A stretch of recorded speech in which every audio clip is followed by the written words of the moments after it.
नमस्कार, स्वागत है। मैं हूँ आपके साथ रीना खान। आप देख रहे हैं आर के टीवी, आपकी आवाज। ये खबर फिरोजाबाद से। इंटरनेट की दुनिया में सावधान सतर्क रहने की जरूरत, नहीं तो होना पड़ेगा ठगी का शिकार, काटने पड़ेंगे विभागों के चक्कर, होना पड़ेगा परेशान।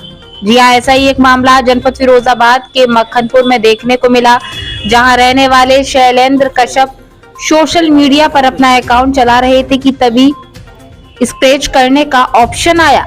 उन्होंने जैसे ही उसे स्क्रैच किया, खाते से 3000 रुपए गायब हो गए। ना कुछ खरीदा, ना कुछ लिया। खाते से रुपए गायब होने पर हड़बड़ा कर दौड़े दौड़े पहुंचे साइबर क्राइम के कार्यालय और की शिकायत। फिलहाल साइबर क्राइम को शिकायत कर दी गई है। अब ठगे पैसे वापस आएंगे या नहीं, ये तो वक्त ही बताएगा। लेकिन सोशल मीडिया पर, इंटरनेट पर बहुत सतर्क रहने की जरूरत है, नहीं तो आप भी हो सकते हैं शिकार।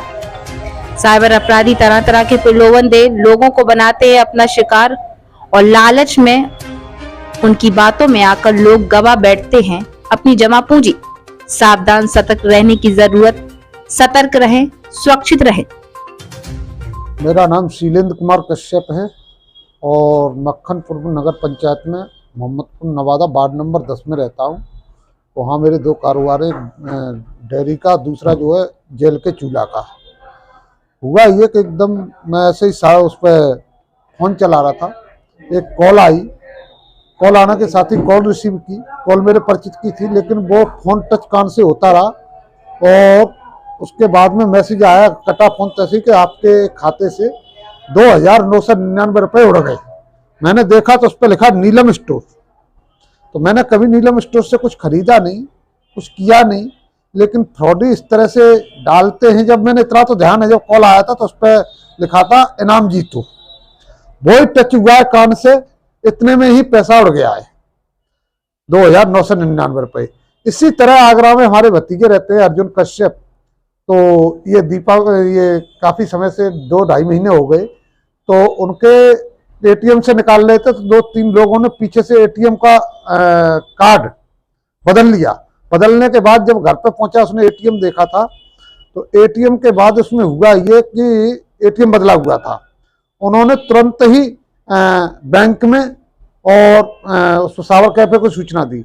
वहां से रिपोर्ट आने के बाद भी एक महंक चौधरी है, सब इंस्पेक्टर थाना अजमादौला, उन्होंने रिपोर्ट शुरुआत से लिखी, जिस दिन लिखी जानी चाहिए अज्ञात में। इस तरह यानी पुलिस भी इस तरह से कार्य कर रहे हैं, इनको इतना बढ़ावा दे रहे हैं। वैसे एक एप्लीकेशन दे दो तो उसके घर के 10 चक्कर काटेंगे, लेकिन इतना बड़ा क्राइम होने के बावजूद यानी आज तक उसके खिलाफ कोई भी एक्शन नहीं, कोई भी कार्रवाई नहीं। जबकि बैंक वाले ने यह भी बता दिया ये पैसा इस खाते में गया है, लेकिन कोई कार्रवाई नहीं हो रही है। अपने मामले में किस तरह से शिकायत की और कहां की? मैं सबसे प्रथम सावर कैफे पे अंकित जी प्रभारी जी हैं, उनसे फोन पे मैं पहुंचा तो कार्यालय बदल गया था। फिर मैं पुलिस आवास पे पहुंचा, पुलिस अधीक्षक महोदय आवास पे। तो वहां से गेटमैन ने बताया, नंबर दिया कि इनसे बात कर लीजिए साहब से।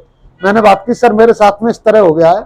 बोले हम यहाँ कोई मदद नहीं कर सकते, आप पुलिस ऑफिस जाइए। तो पुलिस ऑफिस जब प्रार्थना पत्र लेके गया, मैं एडिशनल साहब से मिला।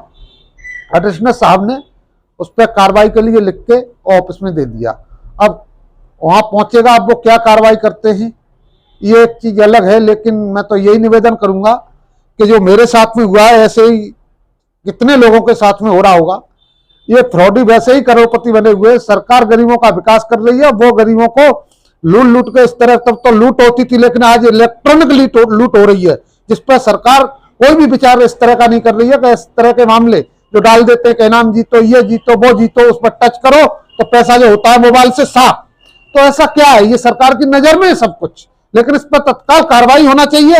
और जिन लोगों के साथ में, ऐसे लोगों की जांच होना चाहिए जो करोड़ों रुपए रोज, देश बहुत बड़ा है, पूरे देश से इस तरह से आता होगा अगर, तो मैं समझता हूं कि ये बिगड़ करे हुए करोड़पति हो जाते हैं। तो ऐसे लोगों की जांच करके और इन्हें सलाखों के भीतर इस तरह डालना चाहिए और देशद्रोही का मुकदमा लगाना चाहिए ऐसे लोगों पर। आपकी नजर में साइबर क्राइम को कैसे रोका जा सकता है? देखिए, साइबर क्राइम को जो लोग बनाते हैं वही उनमें से ही लोग होते हैं जो जगह देते हैं। यदि आप इस मीडिया का कार्य कर रहे हैं, मैं अपना कर रहा हूं, तो मुझे ही मालूम है कि इसमें क्या कमजोरी है। दूसरे लोगों को हमें नहीं मालूम है, आपको नहीं मालूम है। ये तो उन्हीं में से लोग होते हैं जो कुछ इस तरह की टेक्नोलॉजी जानते हैं जो वो छोड़ देते हैं। उम्मीद है कि आपको पैसा आपका वापस मिल जाएगा। अब मिले या न मिले, लेकिन संघर्ष करने में पीछे नहीं है। नहीं भी मिलेगा तो उसको आईडी से उससे साइबर क्राइम में बताएंगे यहाँ है तो उसके खिलाफ मुकदमा लिखाएंगे और भी जो भी कार्रवाई हो सकती है वो करेंगे, लेकिन इसको हम चुप नहीं बैठेंगे। बजाज बना दुनिया का सबसे भरोसेमंद brand. Pulsar NS 160 new model मजबूती में बेजोड़, माइलेज में तेज, शान की सवारी करने के लिए पधारें A1 बजाज एजेंसी, मैनपुरी चौराहा, Shukohabad. Proprietor MM Qureshi. Mobile number 9412156925।